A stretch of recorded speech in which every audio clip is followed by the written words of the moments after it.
Polymorphism क्या होता है?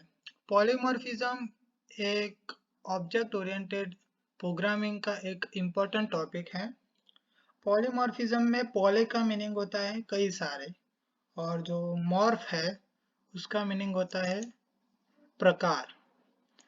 अभी इन दोनों को जोड़े तो पॉली मीनिंग कई सारे और मॉर्फ उसका मीनिंग होता है प्रकार। अभी इसका क्या मीनिंग हुआ? तो एक रियल लाइफ एग्जांपल लेते हैं, राइट वर्ड।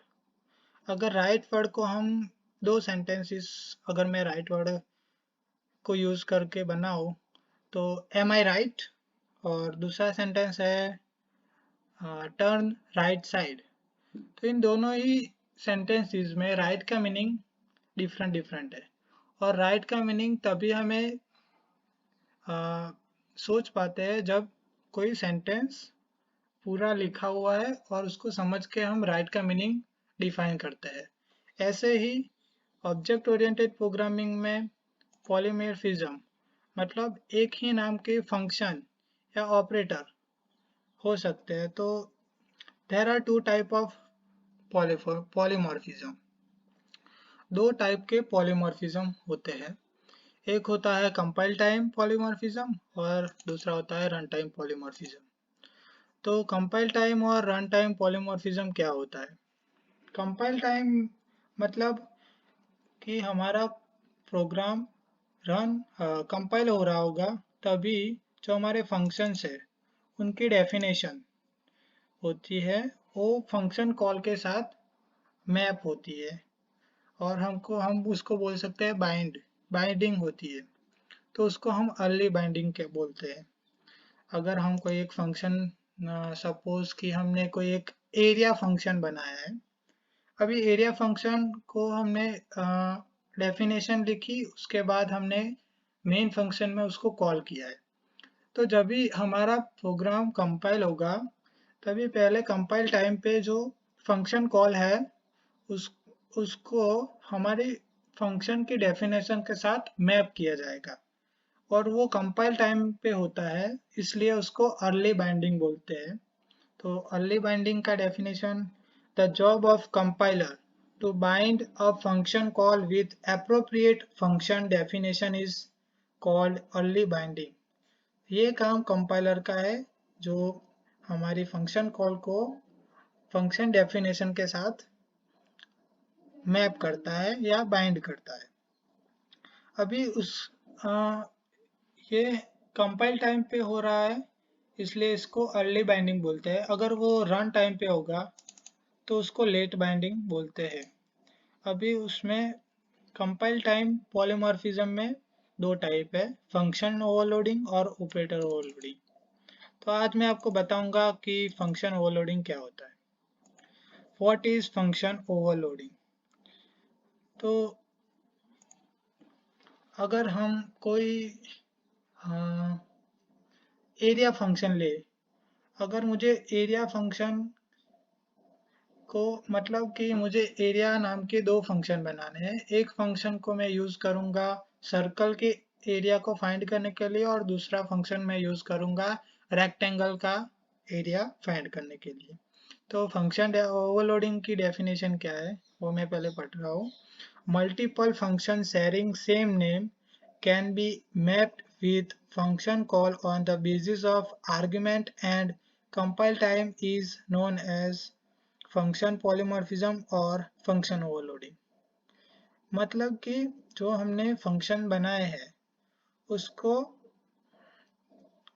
अगर मैं एरिया नाम के दो फंक्शन बना रहा हूँ, एक सर्कल के लिए बना रहा हूँ और एक रेक्टेंगल के लिए, तो अब मैं उसका नाम सेम रखूंगा।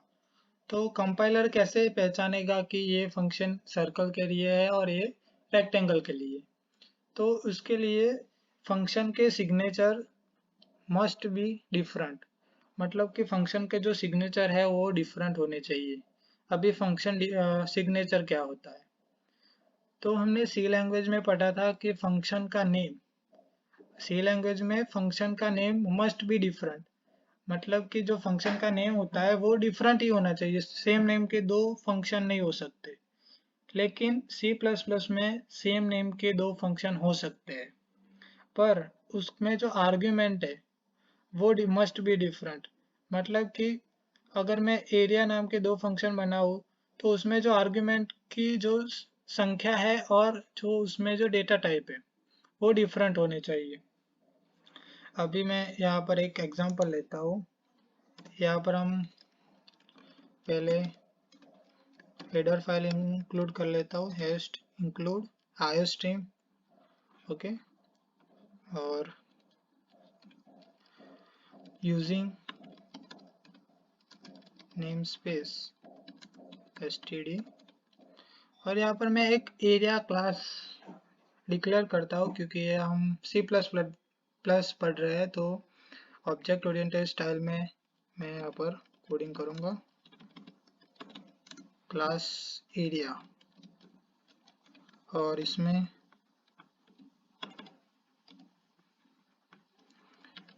मैं प्राइवेट के अंदर मैं फ्लोट ले लेता हूँ, फ्लोट आर, एल और बी। अभी पब्लिक के अंदर मैं एरिया फंक्शन मैं यहाँ पर डबल ले लेता हूँ, okay।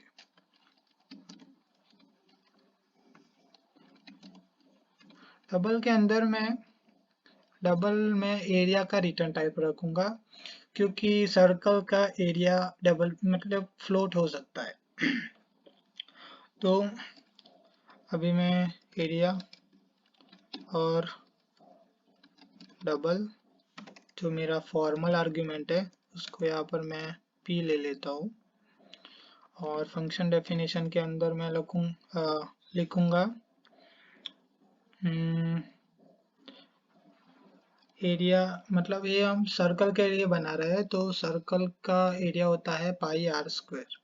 तो मैं यहाँ पर रिटर्न करूँगा सिर्फ पाई में, मतलब 3.14 ले लेता हूँ स्टार। यहाँ पर मैं पहले जो हमारा यहाँ पर आर है, आर वेरिएबल में ये जो फॉर्मल आर्गुमेंट में p की वैल्यू होगी उसको मैं आर में कॉपी कर लूँगा, उसके बाद आर और स्टार आर, ये हो गया हमारा पाई आर स्क्वायर, ओके। तो ये हो गया हमारा फंक्शन, सर्कल के एरिया का फंक्शन हो गया। अभी मुझे ऐसे ही रेक्टेंगल के लिए बनाना है, तो रेक्टेंगल के लिए मैं क्या करूँगा, डबल एरिया, और यहाँ पर लिखता हूँ डबल p और डबल q। ये दो फॉर्मल आर्ग्यूमेंट मैंने बना दिए कि जो डबल है, सॉरी, जो दोनों हैं आर्ग्यूमेंट वो डबल रखे हैं मैंने। अभी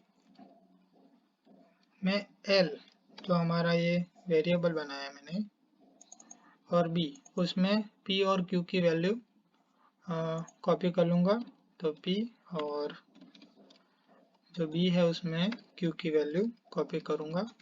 उसके बाद ये हो गया। अब रेक्टेंगल का एरिया क्या होता है, लेंथ इनटू ब्रेथ, तो रिटर्न करूँगा मैं return l star b, okay. अभी ओके हो गया हमारा। अभी main function int, okay, main function के अंदर ये इसको मैं हटा लेता हूँ, ओके। मेन फंक्शन के अंदर अगर मुझे ये फंक्शन को कॉल करना होगा तो मुझे एरिया क्लास का कोई ऑब्जेक्ट बनाना पड़ेगा। अभी एरिया क्लास का ऑब्जेक्ट कैसे, तो मेन फंक्शन के अंदर पहले मैं एरिया क्लास का ऑब्जेक्ट ए बना लेता हूँ, उसके बाद ए को डॉट, अभी मैं एरिया फंक्शन को कॉल करता हूँ। अभी यहाँ पर मुझे डबल कोई वैल्यू डालनी हो तो मैं 5.2 करता हूँ, जो हमारी रेडियस होगी। ये सर्कल के लिए कॉल हो रहा है, तो हम यहाँ पर लिख भी सकते हैं कि तो यहाँ पर हम ऐसे लिखेंगे circle area is called. Okay, तो हमें पता लगेगा कि कौन सा फंक्शन कॉल हो रहा है, क्योंकि दोनों के नेम सेम है। और यहाँ पर मैं लिखूंगा rectangle.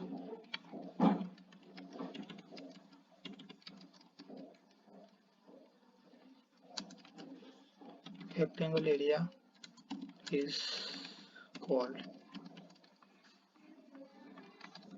Handle.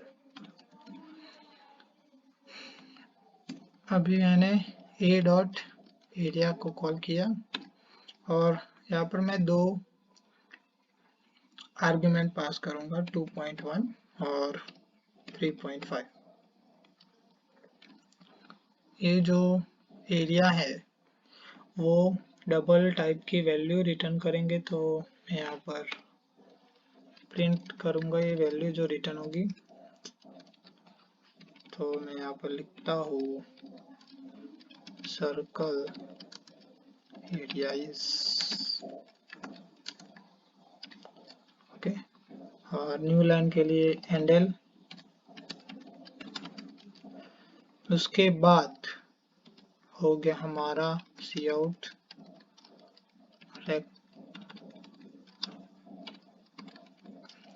Rectangle area is, और यहाँ पर भी मैं हैंडल कीवर्ड यूज करूंगा। हो गया हमारा। तो इसको रन करके देखते हैं। अभी यहाँ पर देखो आप, एक मिनट फिर से रन करके दिखाता हूँ आपको। यहाँ पर हो गया सर्कल एरिया इज कॉल्ड। तो जो मैंने ये फंक्शन कॉल किया है उसमें मैंने एक ही आर्गुमेंट पास किया है, तो यहाँ पर आ गया ये वाला जो फंक्शन था जिसमें मैंने एक ही आर्गुमेंट, इन दोनों के नेम सेम है पर उसके जो आर्गुमेंट है उसमें डिफरेंट है, इसलिए जो ये जिसमें एक ही आर्गुमेंट था वो कॉल हो गया और हमारा सर्कल का एरिया प्रिंट हो गया। उसके बाद जो दो आर्गुमेंट वाले जो मैंने पास किया मतलब किए थे, तो ये हो गया। अभी देखो मैं यहाँ पर जो आर्गुमेंट में से दो आर्गुमेंट में से एक ही कर दूंगा, तो ये जो मैंने sir rectangle area is called, ये यहाँ पर देखो आप रेक्टेंगल एरिया इज कॉल्ड हो गया है। इसके जगह पे यहाँ पर जो सर्कल एरिया आ जाएगा, सर्कल का एरिया आ जाएगा। तो देखो आप यहाँ पर आगे सर्कल एरिया इज कॉल्ड, मतलब जो सर्कल का एरिया वाला जो फंक्शन था जिसमें एक ही आर्गुमेंट मैंने पास करवाया था वो हो गया, वो कॉल हो गया। मतलब कि ये जो फंक्शन सेम नेम है फंक्शन के उसको, तो उसमें क्या, इसमें होता क्या है कि जब भी हम जो हमारा प्रोग्राम है उसको कंपाइल करते हैं, तो कंपाइल टाइम पे फर्स्ट क्या कंपाइलर क्या करेगा कि जो एरिया नाम के फंक्शन, यहाँ पर मैंने एरिया फंक्शन को कॉल किया है, तो एरिया नाम के फंक्शन जो भी है उसको ढूंढेगा और जो जो भी एरिया नाम के फंक्शन उसको मिलेंगे उसको बोलता है कैंडिडेट्स। और वो कैंडिडेट्स में से जो भी एप्रोप्रिएट होगा फंक्शन उसको उसके साथ मैप करेगा। तो ये जॉब कंपाइलर की है और कंपाइलर की होने की वजह से उसको अर्ली बाइंडिंग बोलते हैं। और अर्ली बाइंडिंग, और जो जब रन टाइम पे होता है तो उसको लेट बाइंडिंग बोलते हैं। तो फंक्शन ओवरलोडिंग का ये जो मैंने एक एग्जांपल दे दिया आपको। उसके बाद ऑपरेटर ओवरलोडिंग क्या होता है उसको हम बाद में समझेंगे। Okay bye.